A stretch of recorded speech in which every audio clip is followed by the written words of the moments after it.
Have you ever heard the phrase jump the shark? Someone's talking about a movie or TV show and they reference some crazy plot point and say, that's when it jumped the shark. What does it mean and where does it come from? Well, for today's, in case you didn't know, to put it simply, to say something has jumped the shark means it has reached the point where it started to decline in quality. It's usually used in reference to a point in a TV show where a ridiculous plot point caused people to start losing interest. But it's not referencing The Simpsons. It actually comes from Happy Days. This was a hugely successful sitcom that premiered in the 70s. Henry Winkler, who modern audiences might recognize from Arrested Development or Barry. Good news and even better news. Your company's stock is unfrozen and my lawsuit against the LA Kings is moving forward. How did that happen? Maybe I stood above the plexiglass and a puck hit me. No, It could happen. Got his start by playing fan favorite character Fonzie, or the Fonz. Funny thing was, the Fonz started as a supporting character, but when fans of the series responded really well to him, he continued to become more and more prominent. By season 8, he actually became the main character, replacing Richie Cunningham, played by Ron Howard. Yes, the Ron Howard who would go on to direct Apollo 13, A Beautiful Mind, and the Jim Carrey Grinch movie.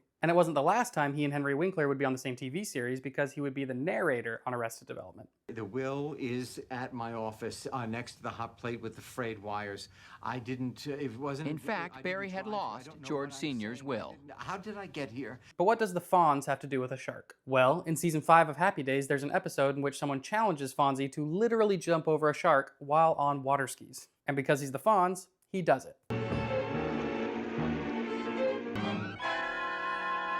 The person that coined the phrase jump the shark was a guy named John Hine, who used it as an example of when a TV show starts to do silly things to keep bringing in an audience, but is actually a sign that the quality is declining. And that's the way people use the phrase today. They'll use it to refer to lots of stuff, but you'll mostly hear it about TV shows, and it's definitely a derogatory term to imply that a show has run out of ideas and is doing gimmicky things to try and keep people watching. But as with all things, it's a matter of opinion. Maybe Fonzie jumping the shark was the point where some people got fed up with the show, but it would continue to be highly successful for several years after that, running for 11 seasons. But there is some evidence that Fonz jumping the shark was the point at which the show would start to become more and more outlandish. Because later in that same 5th season, there was an episode titled My Favorite Orkin, which featured Robin Williams in his first big role. He played Mork, a literal alien from the planet Ork. I think I want to wake up now.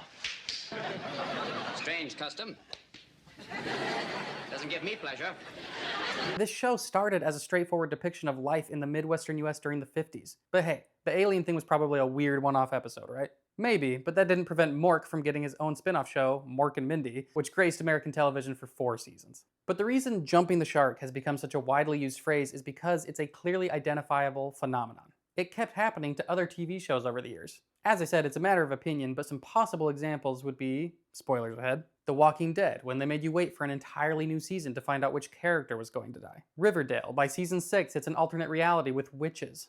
Lost, when the island starts traveling through time. The Office, after Michael left and you get a string of weird bosses to replace him. I'd love to hear what show you think had the biggest jump the shark moment, but I have to bring up Family Matters. This sitcom premiered in 1989 and was about a middle-class family living in Chicago, but halfway into the first season they introduced the nerdy neighbor character, Urkel. And I think Key and Peele highlighted it best. And then Steve injects Carl with his own DNA, so Carl turns into another Steve Urkel. That's 2 Steve Urkels and no family on a show called Family Matters. How the f does that work?